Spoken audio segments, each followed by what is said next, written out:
Hello everybody and welcome to the Plan Attack Miami bonus feature. In this episode we are going to work on the design of this 382 square foot or 35.5 square meter studio apartment in Miami, Florida. Now this plan was submitted to me by Eugene, and it's very interesting because there are two units here.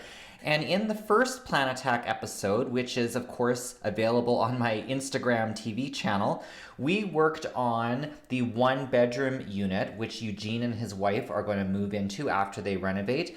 And now what we're going to do is we're going to shift over to the 382 square foot or 35.5 square meter studio unit. Now, this is very interesting because these units used to be connected, but there was a wall that was put up between them, and we're going to add a door.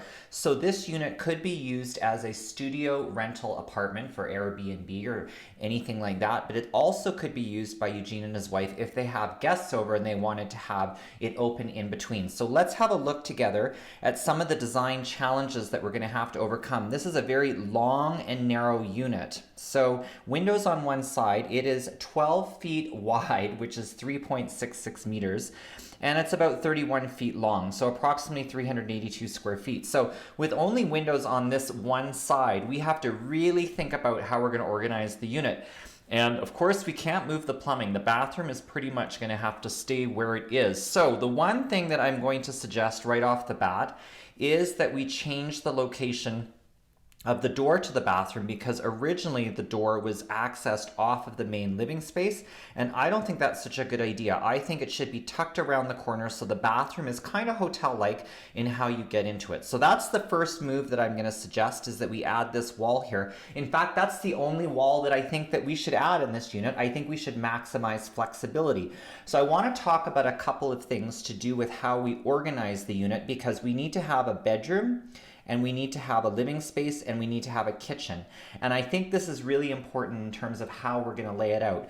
I don't think we're going to be able to put the kitchen in the center or the back section, because the problem with that is that you're going to have to walk through the bedroom to get into the living space, and that doesn't make a lot of sense. I really think that in order to make this effective, we're going to have the bedroom somewhere in the back of the unit close to the window, and somehow have a division so that the living and dining are actually in the kitchen, are actually more in the center of the plan. The challenge is going to be, how are we going to maintain some sort of visual connection to the windows? So what I'm going to suggest that we do, and this is kind of interesting, is I'm going to suggest that we actually put in a very, very minimal kitchenette. And I think that this kitchenette should be located just at the end of the bathroom wall, and it should be super, super simple. So we're talking an 18-inch dishwasher, a very small sink, a hob, and then a refrigerator. And I think that fits very nicely there. Very compact, very efficient. Of course, we're going to have a sink and a vanity in the bathroom. Now,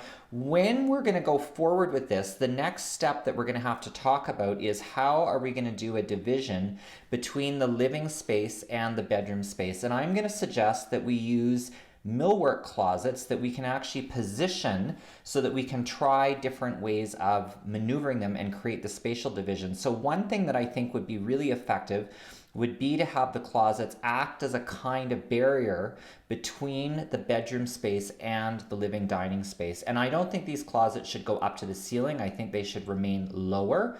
So it's interesting. Let's talk about the position. If we put the closets here, if you're in the living room or the dining space, what is the problem with that is, unfortunately, you're not going to have any view towards the daylight or the windows. So I think if we're going to have a division in this room, it might be a good idea actually just to move that to this side. And the reason why I think that's important is because if you're in this space, even with that division, you have the opportunity to look out the windows. And I think that is of critical importance.